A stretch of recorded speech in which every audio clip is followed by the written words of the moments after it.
شیخ الائمه صادق آل مصطفى لا ینال شفاعتی من استخف بالصلاة.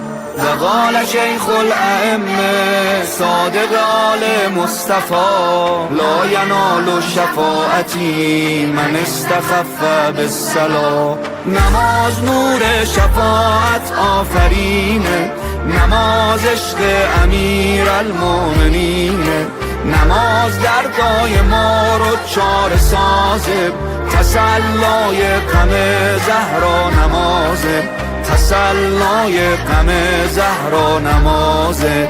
تسبیح خونه زهرا و مرتضی حی علی الصلاة حی علی الصلاة.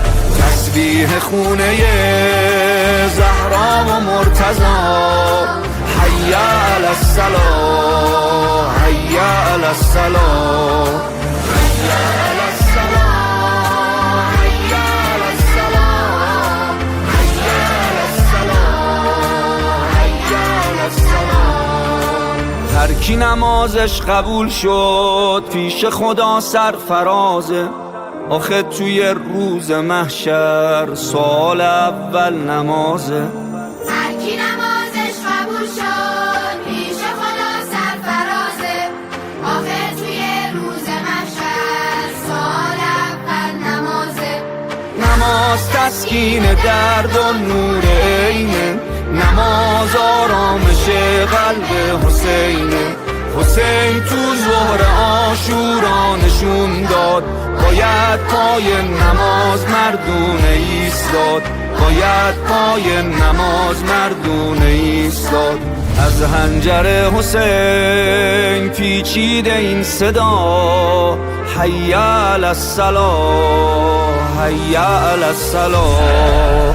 از حنجر حسین پیچیده این صدا حی علی الصلاة حی علی الصلاة حی علی الصلاة حی علی الصلاة حی علی الصلاة حی علی الصلاة. دل دشمنای علی میلرزه از این واهمه، قرار نماز بخونیم پشت مهدی فاطمه.